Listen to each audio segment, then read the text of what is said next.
Happy New Year. So it's gonna be a Happy New Year when we have more questions and answers regarding this flood control scandal. Hindi, wala tayong magagawa, no? Lalo na if you listen to our mga kababayan, talagang hinahanap nila yung malaking isda. Di ba? Kala nila yung malaking isda darating bago magpasko, pero hindi dumating before Christmas. Bakit hindi dumating? Yan hindi ko talaga masagot. Hindi ko masagot kung ano yung reason bakit hindi dumating, pero hanggang ngayon, hindi sila satisfied na yung mga yun lang ang nakakasuhan, di ba? Sinabi ng presidente, on November 13, 37 people allegedly involved in the kickback scheme will be locked up. They will not have a Merry Christmas. But why do you have to promise when you're going to break your promise? No, yun na nga eh. I think we should find out sino ba yung nagbigay sa kanya nung data na yun, di ba? Because ako, in public service or even in whatever I do, ang mas gusto ko yung is limited promises and over-deliver. Di ba? Yan ang gusto ko eh. But Minimal of course, if the data is given to the president, Someone shouldn't has to he be- read through the data first and before saying anything, he should do his homework. Hindi, pero But siyempre he spilled the beans. sa dami ng staff work, di ba? Sabi nga, when you're president, you expect na complete staff work has been done. Di ba? Pag binigay sa iyo yan, dapat dumaan na yan sa masusing proseso at talagang ayos yun. So I think whoever gave that information to the president, dapat they have to stand up for it, di ba? Bakit naman nila nilagay yung presidente sa ganung sitwasyon? So, kailangan niyang palitan yung mga tao who have given him the misinformation. So, given that... Doon na tayo magkakaproblema. So, Kong Toby, Hindi, yung given sinasabi the mo fact- palitan yung mga tao. Oo. Ang problema nga, di ba, kay Presidente, masyadong mabait. I think nahihirapan siya. you were not Congressman Toby Chanco and you were just an ordinary Filipino citizen, no position in Congress, no position in government. Can you still trust the word of President Bongbong Marcos? Yes, because nakikita naman natin na hindi naman niya sisimulan tong investigasyon na to kung hindi siya seryoso. No? At least doon sa puntong yon, natutuwa ako. Because as I've said, di ba, I've raised budget issues as early as 2012 nung ako ay first-term congressman. Hindi ito yung unang pagkakataon, di ba? Yung iba sinasabi, bait ngayon lang ako nagsalita. Yun na nga eh, tignan mo, hindi matandaan ng tao na ako'y nagsalita laban sa budget noong 2012, noong 2013, and I think 2015 eh. Basta 3 beses yan. Pero yan nasa records ng Congress yan. Sinasabi ko kung ano yung mga puna ko sa budget. Hindi matandaan ng tao. Bakit hindi matandaan ng tao nun? Kasi nag-iisa lang ako nun eh. Di ba? I was a lone voice. Pag mag-isa ka lang, independent ako nun, hindi matandaan ng tao. Okay? Kaya ngayon, nung presidente na nagsalita, tsaka lang nakita ng tao na talagang dapat gawa ng solusyon itong problemang to. Pero Kong Toby, hindi lang naman yung presidente, sinabi rin ng ombudsman na si Boying Remulla that there will be people behind bars before Christmas. So, he also reiterated what the president said. Pero meron naman silang nakulong, di ba? Pero yun lang, wala yung malaking... Yung malaking isda na sinasabi mo, the Yung big malaking fish. isda. So, would you consider Sara Diskaya big fish? No, not at all. Not at all. O kaya nga, Kong Toby, bakit naman ganyan? Alam mo yung Sara Diskaya, yung contractor, hindi sa dinidepensa ko sila, no? Pero hindi sila yung malaking isda. Yes. I think even the ordinary person would say hindi sila yung malaking isda. So, sino yung mga malalaking isda in your personal opinion? I think the biggest fish, Saldico. Saldico. Yes. Okay. Kaya lang, di ba, nung una pa lang... Wala dito si Saldico. No, but di ba, I wanted a more aggressive approach on Saldico, di ba? Nung una pa lang, sinasabi ko na kansilahin yung passport, di ba? I've been very aggressive, di ba? Ang punto ko And noon... it's been canceled. Hindi, pero natagalan, di ba? Natagalan, di ba? Kasi nung una, sinasabi nila, dapat magkaroon ng... Sinasabi ng DFA, dapat may kaso, di ba? Pero even under the Constitution, sinasabi, dapat may kaso unless it's a situation of national security, public health, or public safety. And I think yung kaso ni Saldico, national security issue yun, kasi nagkakagulo-gulo yung bansa, di ba? But my point was, dapat naging mas aggressive may karapatan yung abogado niya na pumunta sa korte at questionin, di ba? Hindi katulad ngayon. Ngayon, ang problema, hinahanap si Saldico, no? But I think, if we will just be more aggressive at mas porsigido tayo na makipag-coordinate doon sa ibang bansa, sa tingin ko, imposibleng hindi siya mahanap eh. Kasi di ba yung mga... Kasi walang repatriation treaty. Hindi, wag muna yung repatriation. Nasaan ba talaga siya? Are we sure na nasa Portugal siya? Di ba? Pero, hindi naman ganun kahirap kung porsigido tayo. Because in modern countries, ang CCTV nila doon is hindi lang face recognition eh. Pareho nung sa cellphone natin, di ba yung, ano tawag dito, yung sa mata, yung iris recognition ang recognition nila sa CCTV doon sa ibang bansa eh. And if you put a photo of a person, the CCTV could track him down eh. Alright. In modern countries eh. So kung mas agresibo lang tayo, malalaman natin at least nasaan ba siya para doon natin i-concentrate yung effort sa bansa na yon na makipag-usap. Alright. Right now, he's not in the Philippines. We are looking for him. Hopefully, we'll find him sooner rather than later. Pero yung mga napangalanan niya, what about the former House Speaker, Martin Romualdez? Yun na nga eh. He is the direct link. Siya ang nagsasabi na yung pera binigay niya kay Martin Romualdez. Di ba? So, is he the only witness that can implicate the former House Speaker? Is there anyone else in the Philippines that could implicate the former House Speaker? Because when you talk to the people, they say, it's not enough that we have former Congressman Zaldico. It has to go all the way to the top. Yes. Meron pang iba kaya lang hindi sila magsasalita eh. Takot eh, kasi kasama rin sila dun, di ba? Eh si Saldico, na-corner na siya, kailangan niya na magsalita. Yung ibang may alam, hindi pa sila nakakasuhan eh. So paano sila magsasalita? Hindi katulad ni Saldico. Tsaka si Saldico, mas madali kasi inamin na niya na natanggap niya yung pera. So wala na siyang denial doon, di ba? Ang gusto na lang niyang palabasin, walang naiwan sa kanya at pinasa niya kay former Speaker Martin Romualdez. So talagang ang kailangan, lakasan yung effort natin na hanapin si Saldico. Okay. Alright. Nung Disyembre, Kong Toby, you threatened to break up politically with President Marcos if there was any effort to protect Martin Romualdez. What is your stand now? I mean, we're now in January. Tapos ng December. Tapos ng holidays.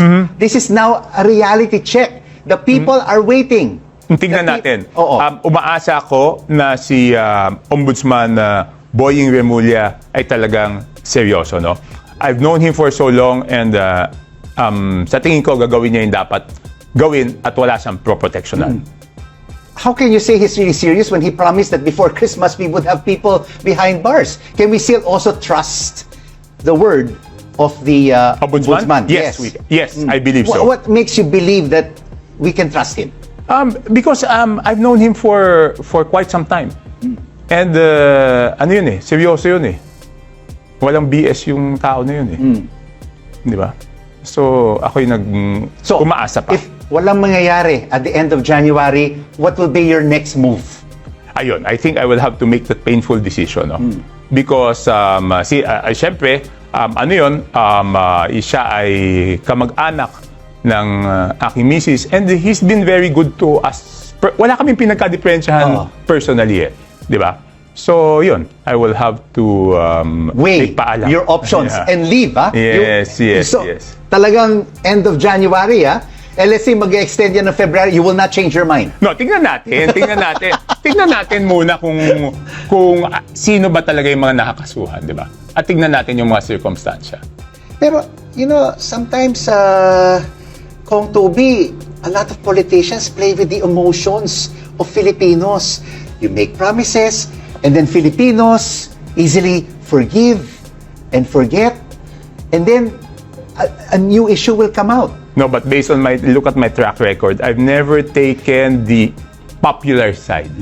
I've always stuck to my principles. Kaya nga tingnan mo, sa tagal-tagal ko dito sa politika, isipin mo, karamihan ng politiko, ito, maging makatotohanan tayo, karamihan ng politiko, lagi nilang kakampi yung administrasyon. Di ba? Kaya tingnan mo sa Well, Congress. you were the campaign manager No, but of hindi. the senatorial team. That No, ran, ang diba, in ibig ko 2025. sabihin, pag nagpapalit yung presidente, palit din sila ng partido, di ba? For example, imagine, nung panahon ni GMA, ang majority sa Congress, yung mga kakampi ni GMA. And then, sila rin ang naging kakampi ni Pinoy, sila rin ang naging kakampi ni Duterte, sila rin ang kakampi ni BBM. So, papalit-palit sila. Ako, I've entered politics in 98. Isipin mo, 2022 ko pa naging kakampi yung presidente dahil siya ay unang presidente na sinuportahan ko. Di ba? So, hindi lang yon. Hindi ko kakampi yung mga presidente at hindi ako napipilitan lumipat ng partido. I've never changed political parties since 2020.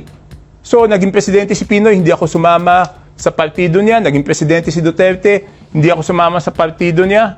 And even naging presidente si BBM, hindi pa rin ako sumama sa partido niya. I just support him, no?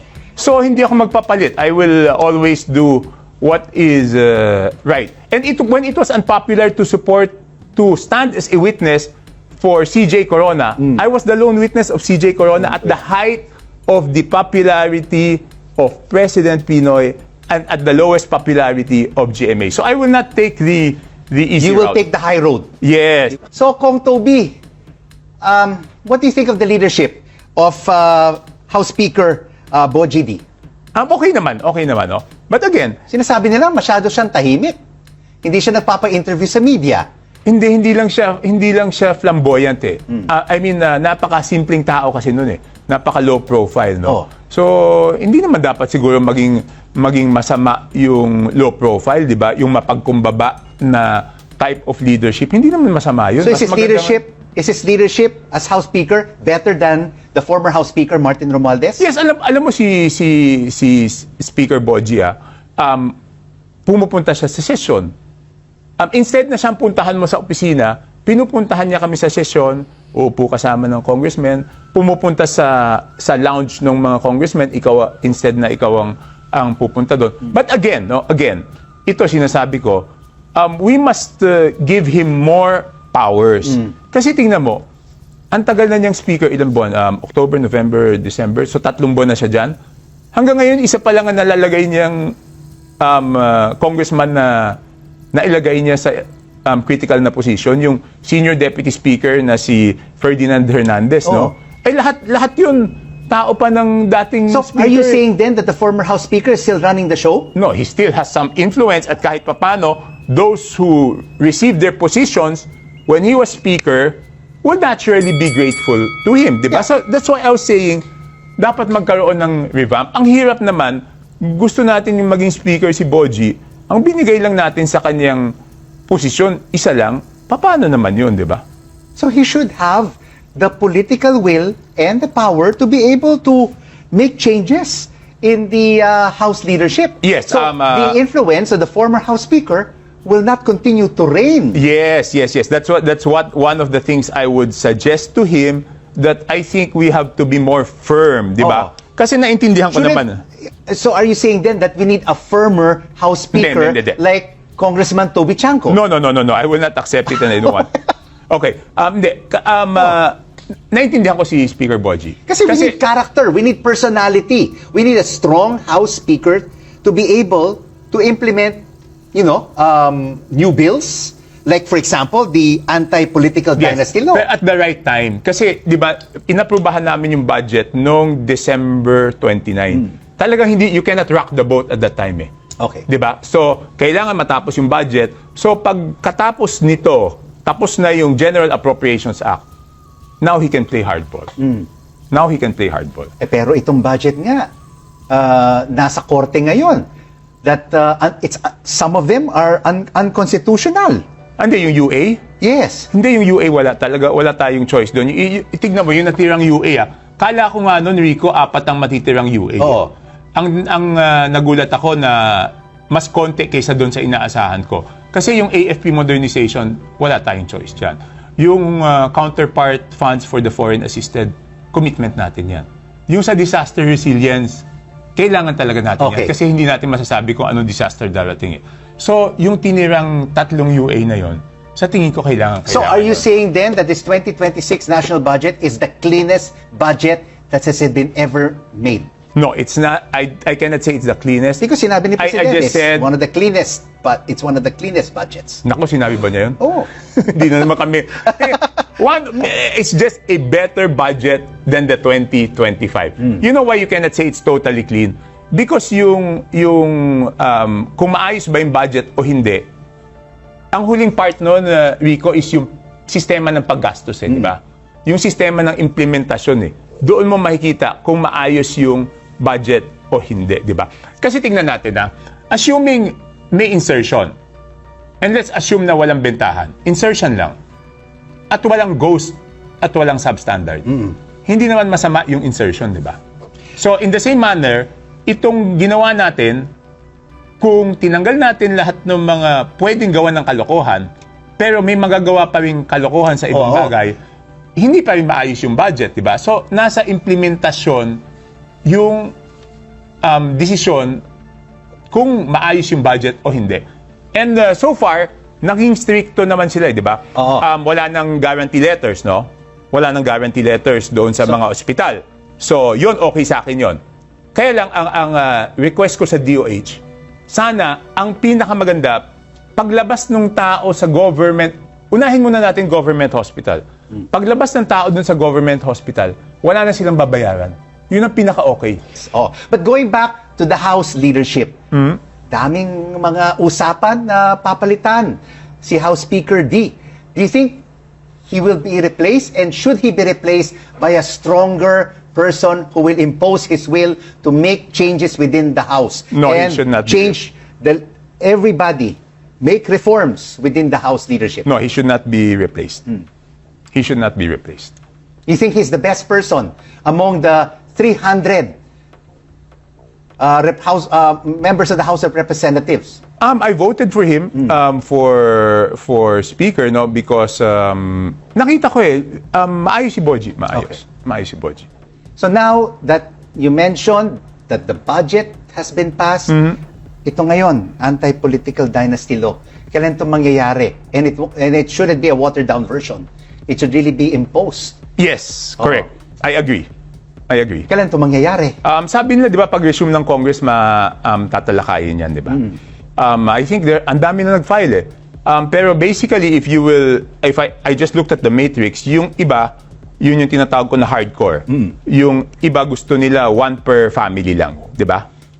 Yung kay Congressman Eriza na version is 2 per family.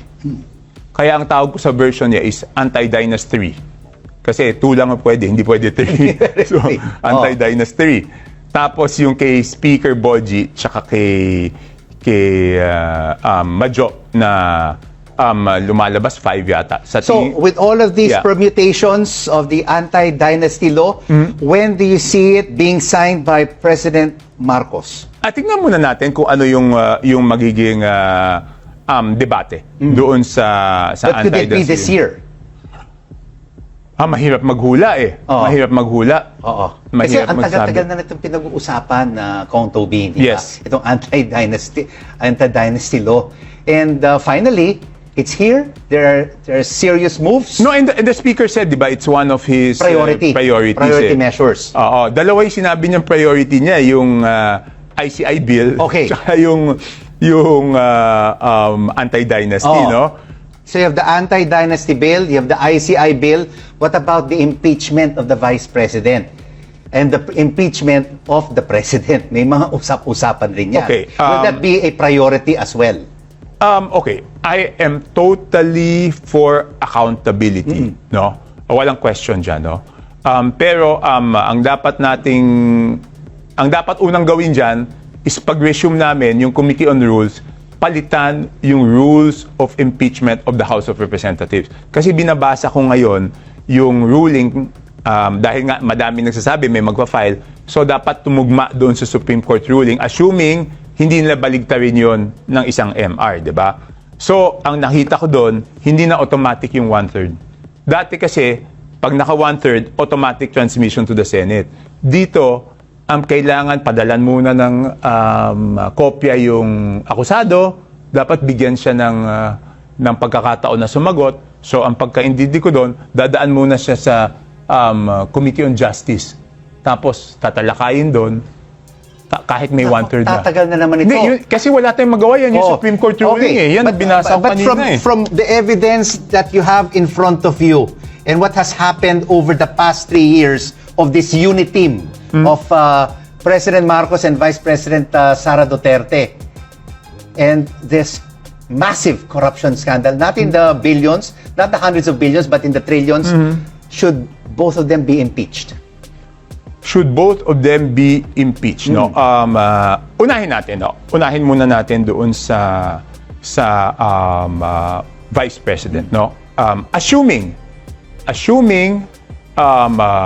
first of all, I'm for accountability. Liwanagin natin, yes. okay?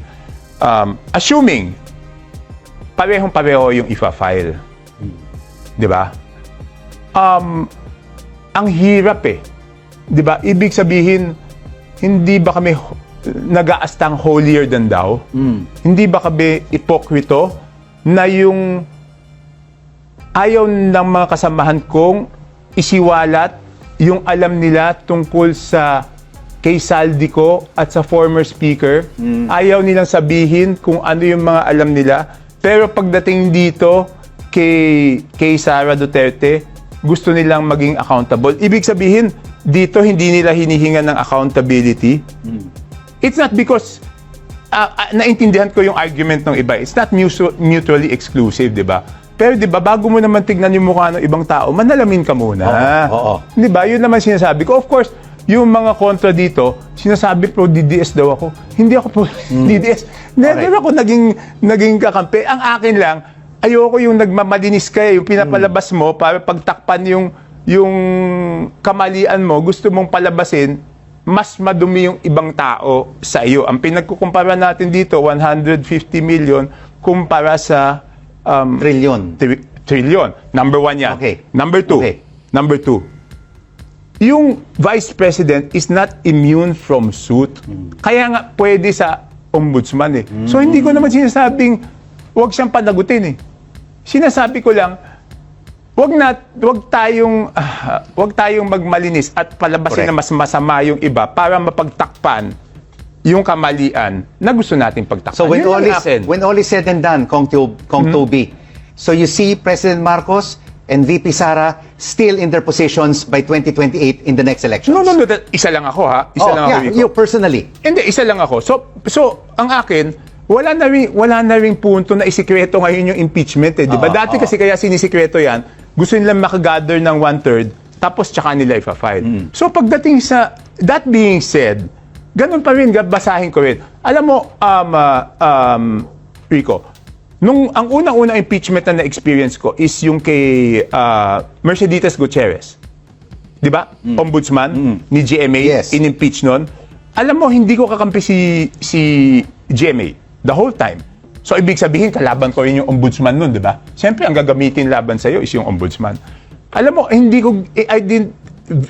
ako naging vindictive. Ang ginawa ko nun, nag-email lang ako sa office ni Mercedes Gutierrez, hiningi ko yung mga sagot niya at pinag-aralan ko. Ganon din ang gagawin ko naman dito eh. Di ba? Sinasabi ko lang, parang ang hirap lang ng sitwasyon. Okay, pagdating naman dito kay President BBM, yun, papag-aralan yun natin kung ano yung sinasabi, yun ang pag-aaralan natin.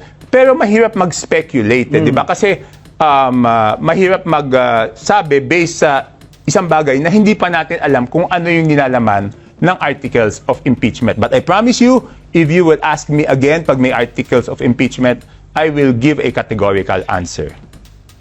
I hear you throughout this interview. You talk about accountability and transparency. And I see you in very many media outlets talking about reform and justice. Yes. But many of your other fellow colleagues in Congress do not really talk about it. Do you feel like you're a lone wolf? Do you care about what other people say about you, your colleagues in the House? No, because I'm only answerable to those people who voted for me. I'm accountable doon sa mga bumoto sa atin. Tsaka alam naman natin doon, di ba? Ang politika, Di ba? You don't They will- care about what they say. No. No. Because I'm accountable to those who voted for me. 2028 is just 2 years away. Tell our Filipino people right now what kind of president they should vote for. What kind of characteristics should they look for in the next chief executive of the Philippines? Kung ako. Yes. Number one, yung talagang papanagutin lahat nung nasangkot sa corruption Okay. issue. Oh. So, number one sa akin yun. Non-negotiable sa akin yun. Non-negotiable sa akin yun. Meron ka bang isang listahan where you have a short list of people that you would like to support for president in 2028? No, I don't look at it that way because I've survived presidents na hindi ko kakampi, so I can work with a good president and I can oppose a president who I don't agree with. So, walang problema sa akin. Complaint against President Bongbong Marcos. Pero, ano ho nangyari? Siyempre, wala po doon si Sec Gen. Yes, wala daw siya. She was in Taipei, and we talked to the executive director who flatly refused to accept our impeachment complaint. Who was your endorser? They would not want their identities divulged at this point. But what they said is that because of what the Makabayan bloc experienced, they would only go down once it was certain that the impeachment complaint would be accepted. So they were there. They were there. All three of them were inside the premises, just waiting for our go signal to go down to the office of the SecGen and affix their signatures as endorsers of the They would have done it complaint. right there and then kung Yes. tinanggap po yung inyong complaint. Yes, Nandun po definitely. sila. And we informed the executive director of that fact. But no, they didn't want to accept Yeah, it. and we were insisting, but of course, we cannot do anything. But we have it on video that we tendered the complaint, which is under the law, tantamount to acceptance thereof. Ganun ba yun? Well, there are principles to that effect. But did you leave also your complaint? They refused to accept it, and that is contained in the video. I was handing it to the executive director, and he refused to have anything to do with it. So Sabi it nga was ni really Nato, funny. they didn't even want to touch it. Yes, Yeah. exactly. Attorney Ferdy, let's talk about this because I spoke to Nato earlier. No? Ito nga yung pinag-usapan din natin during the break. Should be filed with the Office of the Secretary General. Malinaw naman po yun under Section 3, filing and referral of verified complaints.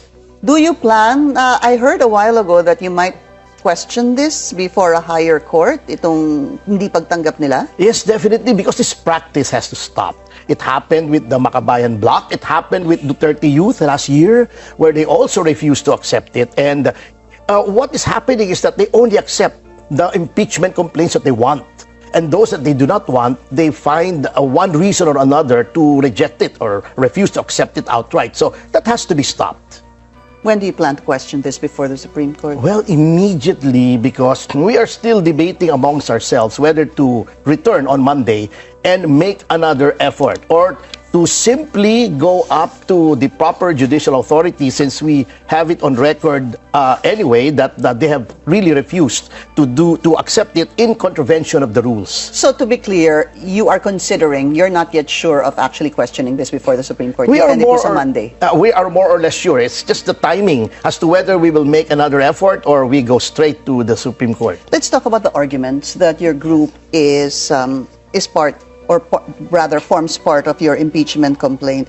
It's also betrayal of public trust. And ano pa ho ba? Betrayal of public Actually, trust? everything that's in the Constitution except for treason, because treason is a wartime crime. So, I believe that the grounds are familiar to everyone. There's flood control, there's the GAA, 3 GAAs, there is tatlo the po, corruption. 2023, 24, 25, okay. yes.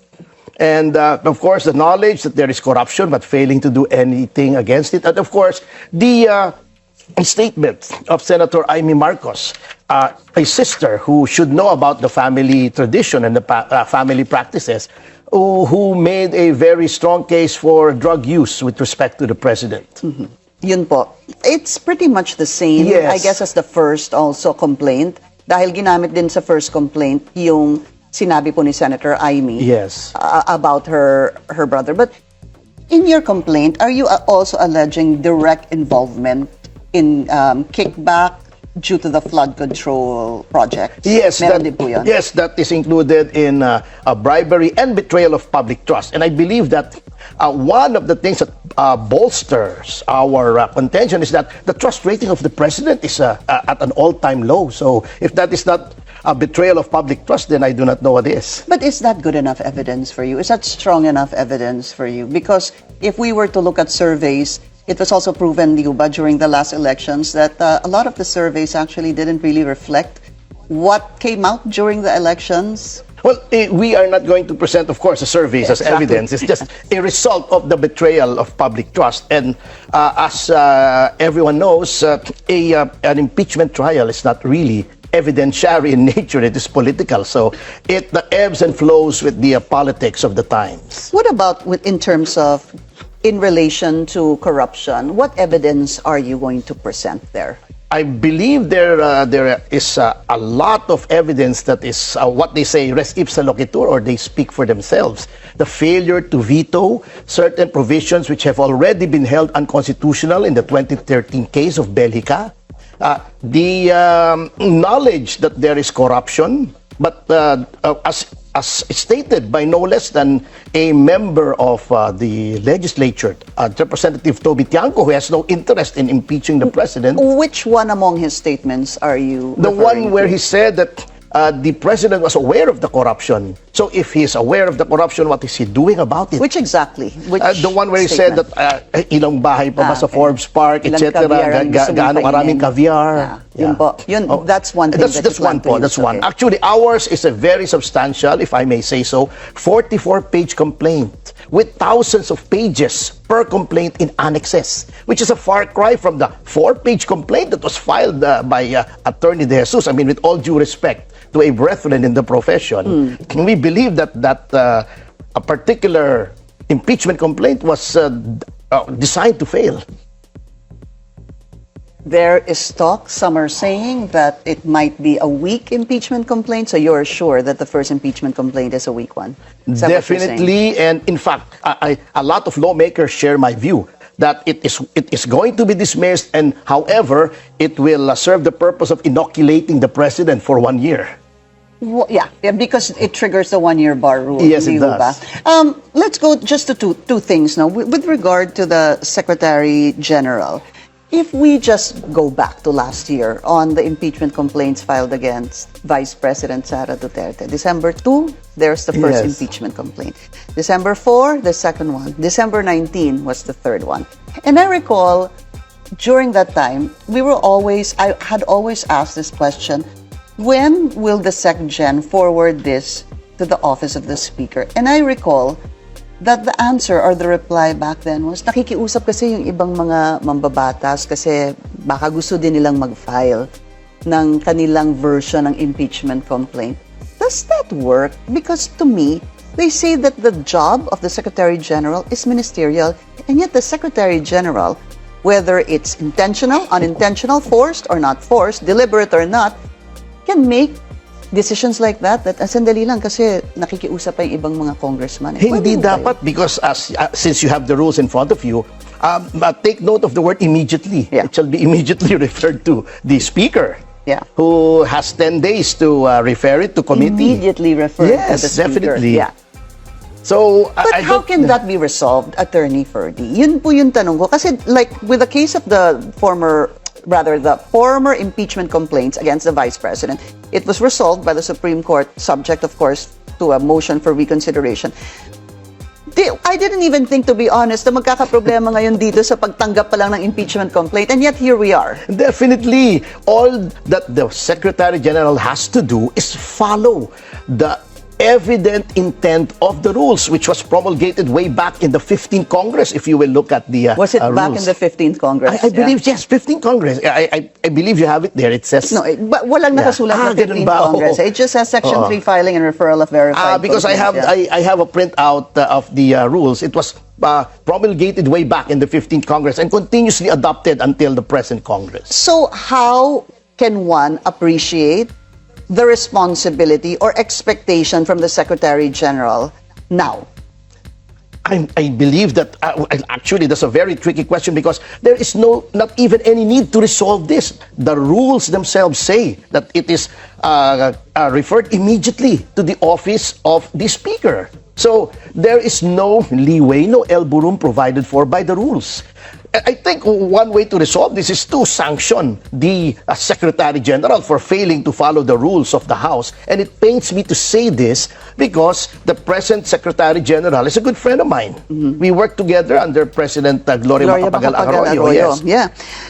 Do you think, though, that the House should promulgate new rules or clarify new rules with regard to this? Kasi yung pagsabihin na filed with the Office of the Secretary General, which to me is clear office, Yes. not the Secretary General, and immediately referred to the Speaker, does that come with a lot of permutations or No, it does not. interpretations? I believe, this is just my 2 cents, that a memorandum from the Office of the Speaker will suffice directing the Secretary General to follow that interpretation of the law. It's a matter of to the Secretary General, for the Secretary General from the Speaker. When you say immediately, it means immediately, and when you say it's in the office of the Secretary General, it's either herself if she's present, or if not, she will designate the next in line to receive the impeachment complaint. Especially because there was a lot of talk already that several other impeachment complaints were going to be filed against. Yes, the because it's president. just common sense. I mean, if you file something with the court, the judge does not have to be there. If you file something with the office of the president, does the president have to be personally there? Of course not. So it just follows. It's very logical. I'll ask you the same question I asked Nato a while ago. Sabihin po natin that because when we used this, the Office of the Secretary General, and immediately referred to the Speaker, the Secretary General immediately did refer the first impeachment complaint to the Speaker. That is exactly my point. Okay, so nandun na po yun. Meron pong second that they say is deemed initiated. Kayo po, the third, do you also say that yours is deemed, filed? Deemed filed, sabi nung second impeachment complainant. Under the general principles governing matters of this nature, the tender should have been sufficient. But then again, of course, there will arise the question of the physical copy. What will be referred immediately to the office of the Speaker, and then what will the Speaker refer to the committee within 10 days? That's so that what is I the wanted problem. to ask you. Yes. But I'll go back just a little bit. What is the status of your impeachment complaint? We believe Is it deemed filed? We believe so, but of course, that does not bind the Secretary General, to be fair. Okay. So that is why we will seek guidance from the Supreme Court to avoid situations of this exactly of this nature in the future. In the future, Yes. okay. Then let's talk about what you just said, Attorney Ferdy. Yung isa po, binigay na po kay Speaker, referred to the Speaker Yes. already. And then Article 11, Section 3 basically states that it should be referred to the proper committee. No, sorry. Should be included in the order of business Yes, within 10 within 10 sessions. days, Okay, yes. dun muna tayo before we go to the proper Yes, committee. and that is mandatory actually. Exactly. So paano po pag nauna the first one was referred to the Speaker already, and then what happens on Monday? What is your expectation on Monday? For example, if the second impeachment complaint will be refiled or filed again by the Makabayan Bloc, and then the third one, to which you are part of, will be filed again on Monday. If they accept that of the Makabayan Bloc, well, because it's already endorsed, then I believe that it should be consolidated with the first one. The second one with the first one. Yes, the first one, the one of De Jesus. Yes. The Makabayan Bloc's complaint should be consolidated. Why? We have seen it. We believe it is substantial. And just for these nonce, we support the Makabayan Bloc on that. So, we believe it to be so because it was filed before the session started. Both would have been considered filed before the referral and the 10-day period begins to run. So Because they are on break, pwede Yes. pong any time, yesterday, the week before that they Opo. were not in session, pwede pong sabay-sabay yung ibigay kay, to take it up in the order of business within 10 days because they were not in session. Yes, we believe that should be so. If the impeachment process is going to perform its role as an instrument and tool of accountability. Okay, but what about yours? If yours were to be filed, is to be filed rather on Monday, what happens? Will you just drop it? Well, we still don't know actually. We still need to talk about it tomorrow, but rest assured that if our endorsers are still willing on Monday, then we may proceed. Why will they not be willing? If they were willing today, why will they not be willing on Monday? There is a lot of pressure on them actually. And what is That the difference why- between the pressure today and on Monday? Well, actually, that is why we do not want to reveal their identities. But of course, when we went there, the people who met us, they can surmise as to who these endorsers will be. Mahuhulaan po nila eh. Lalo na kung saan kami pumuntang opisina kanina. Alam na po doon. Opo. All right, so I guess we're gonna have to see what happens on Monday, and Yes, you will take it from there. Yes, with ma'am. regard to the third impeachment complaint. Attorney Ferdinand Topacio, always a pleasure to have you. Yes, Thank the pleasure you so is much. always mine. Thank you so much, sir.